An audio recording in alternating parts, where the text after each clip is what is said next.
Et on va aller découvrir en attendant un des sites les plus connus, un des sites les plus visités du département, de la région Languedoc-Roussillon. Merveille géniale des ingénieurs et des architectes antiques qui continuent à fasciner 20 siècles après. Et fasciner est un faible mot. Il est 7 heures du matin. Le soleil commence à briller et Pascal est déjà debout. Il profite de la fraîcheur des premières heures de la journée pour contempler son décor préféré, le pont du Gard. Pascal a la chance d'habiter face à ce géant de pierre, un lieu chargé d'histoire qui est aussi son bureau.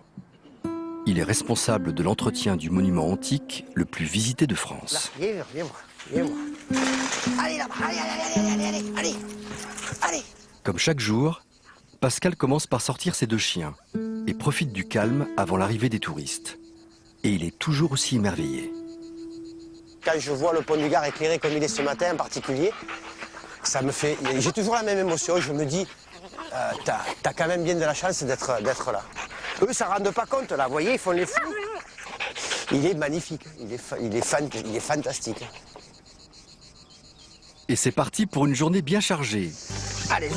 Avec son véhicule électrique, Pascal scrute les environs du pont avant l'arrivée du flux touristique. Et chaque matin depuis 21 ans, il a un rituel.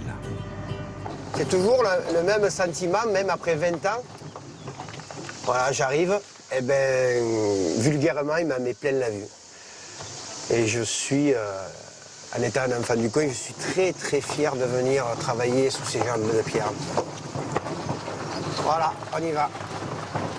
En période estivale, le plus gros défi de Pascal est de veiller à ce qu'aucun incendie ne se déclare et ravage le site. On est habitué à avoir les inondations, même si c'est terrible, on sait à peu près ce que c'est, mais le feu, aller évacuer un camping à proximité de 6000 personnes en plein été. Et moi, j'observe bien qu'il n'y ait pas des jeunes qui se sont amusés à foutre le feu.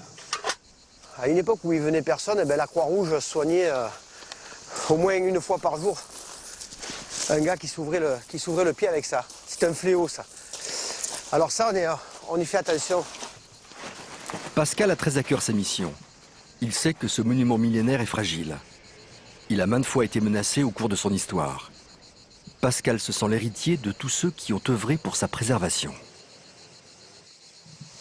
Un jour, ma grand-mère m'a dit, tu sais, moi, le pont du Gard, j'y étais... On m'a obligé à travailler pour les Allemands. Il y avait la commandanture ici. Alors, elle m'a dit, tu sais, quand ça a été la débâcle, qu'ils ont dynamité, que les jeunes sont venus couper l'alimentation électrique de ce qui allait faire exploser le pont du Gard. Et si je nettoie ici, c'est parce qu'il y a des gens, juste la génération avant moi, qui l'ont sauvé, le pont du Gard. Sa matinée de travail se termine. Les touristes investissent le pont. Pascal le traverse une dernière fois, avant de retrouver les siens pour le déjeuner. Ultime vérification avant de s'octroyer un moment bien à lui. Les matins, quand je suis seul, je passe ma main dessus, c'est fou. Hein. Un jour, ma femme va être jalouse. Hein. On a du mal à le croire quand on sait que c'est justement ici qu'il a rencontré son épouse. Arrivé de Carcassonne il y a une douzaine d'années pour travailler à la médiation culturelle du pont du Gard, Sonia n'est plus jamais repartie. Mais sa fascination pour le pont n'a rien à voir avec celle de son mari. Il est plutôt extrémiste hein, dans sa fascination du pont du Gard. C'est terrible parce que ça y revient toujours. Dans la conversation, c'est toujours le pont du Gard. Voilà. Et le pont est très souvent au centre de la conversation, ce qu'elle trouve un peu envahissant. Tu es venu ici, hein?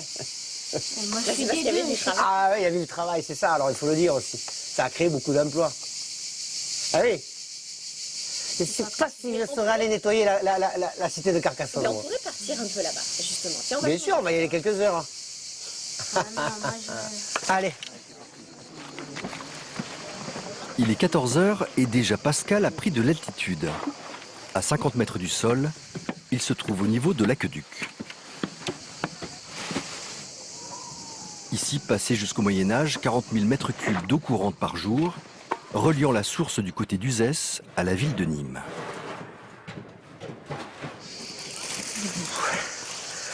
Alors, nous voilà sortis de l'aqueduc. Nous sommes à environ 50 mètres au-dessus du niveau de l'eau. Et on peut voir qu'on peut contempler sur 165 hectares le site du Pont du Gard. Ce site d'exception, très prisé des vacanciers, est aussi une aire de jeu à ciel ouvert. Et la vigilance de Pascal est requise à chaque instant. Dans chaque coin, il faut avoir l'œil, il faut guetter. Avant que les services de sécurité et le projet soient mis en place, on appelait les pompes funèbres 3 à 4 fois par an. Les pompes funèbres, j'ai bien dit.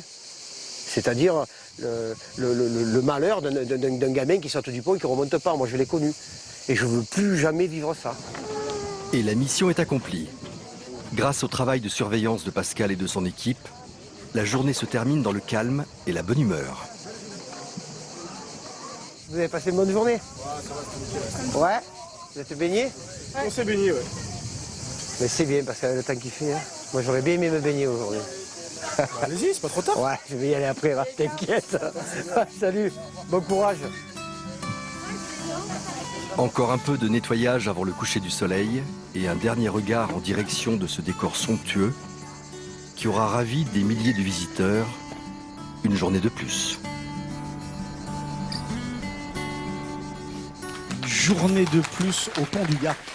Je suis sûr que vous vous souvenez tous de la première fois que vous avez vu ce monument incroyable. Moi, je me suis toujours demandé combien de temps on avait mis pour le construire. Ça paraît complètement fou.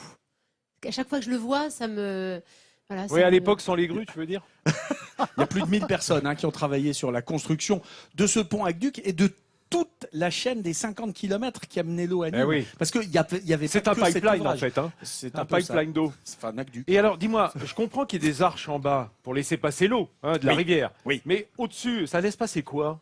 C'est l'air. Tu sais qu'il y a beaucoup de vent quand même dans la Sinon, région. tu sais, si tu fermes comme ça, Le ça s'appelle Mistral. un barrage. Oui. En fait. Ah oui, ça ferait une résistance terrible. C'est- Et peut-être pour alléger la structure, non, aussi pour Bon, qu'il y ça ait fait pas- quand même 50 000 tonnes, cette affaire-là. Oh oui, seulement. C'est pas tout à fait léger. C'est un pont aqueduc. Laurent, ouais. Oui, à l'occasion du 30e anniversaire du classement au patrimoine mondial, il l'avait éclairé avec des milliers de bougies. C'était en janvier dernier. C'était somptueux. C'était une compagnie, la compagnie Carabosse, et je voulais leur rendre hommage parce que c'était vraiment un spectacle somptueux pour toutes celles et ceux qui l'ont vu. Et puis on peut le découvrir aussi par l'eau. Hein. On peut faire du kayak, on passe sous le pont. On peut Et- nager. Et il y a des associations de kayak qui participent elles aussi, hein, comme on l'a vu dans le sujet, à nettoyer et à l'écologie, c'est Et important. c'est un vrai bonheur d'aller découvrir ce pont du Gard qui, effectivement, tu l'as dit, Laurent, est inscrit depuis 30 ans.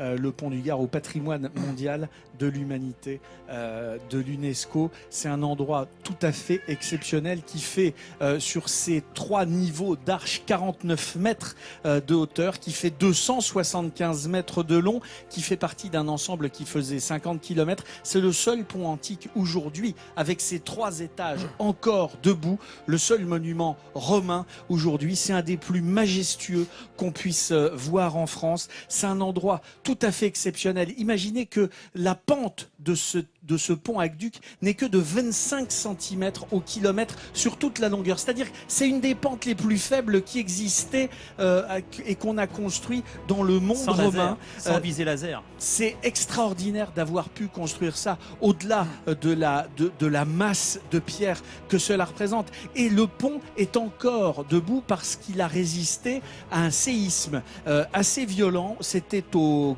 IIIe siècle après Jésus-Christ. Il y a le pont de l'Aune qui a été détruit, le pont de la Laune qui lui a été détruit. Le pont du Gard est encore debout parce qu'il a résisté justement grâce à ce mortier si particulier qui a servi de joint et qui était tellement ressort. élastique qu'il a été remarquable. On l'a vu dans le sujet, Pascal Sabatier, qui est ce chef d'entretien du pont, qui veille sur son pont. Parce que c'est votre pont. Rejoignez-moi, Pascal. Ouais. Je pense que Alors, ça, Pascal, c'est votre pont. je crois qu'on peut vous remercier à travers vous, votre équipe et toutes les générations de ceux qui ont préservé ce pont depuis la construction romaine. Hein, sinon, il ne serait pas là aujourd'hui. Qu'est-ce qui vous fascine dans ce pont du Gard encore aujourd'hui? Ce qui peut fasciner, moi je le vois tous les matins, ce qui Ouais. fascine le pont du Gard, c'est à la fois son immensité, et comme vous l'avez souligné tout à l'heure, les arches qui font sa légèreté en même temps. Il fait 50 000 tonnes, comme vous l'avez dit, en Et même c'est une temps. dentelle quand même. Voilà, c'est ça. Ils l'ont pas fait pour qu'il soit joli, ils l'ont fait pour amener de l'eau d'un endroit à un autre. Et en même temps, ils ont fait une œuvre d'art. Et ils ont mis 5 ans pour le faire. Vous avez posé 5 la question ans. 5 ans et 15 ans en totalité. Ça paraît Et- peu finalement. Et ça c'est le plus important, ce que vous dites, Pascal, c'est qu'à l'époque des Romains, on ne faisait pas des choses pour que ce soit beau, on faisait des choses pour que ce soit Efficace. utile Ouais. et efficace. C'est la fonction qui crée l'esthétique. Parce que vous êtes un fasciné du Pont du Gard et que vous veillez sur lui avec toute votre équipe et avec tous ceux qui s'en occupent, j'ai grand plaisir à vous remettre ce sourire de France parce que vous accueillez 1,5 million de personnes tous les ans. C'est absolument remarquable. Le site a été complètement transformé depuis quelques années et c'est vraiment un des endroits, à mon avis, qu'il faut avoir vu au moins une fois dans sa vie.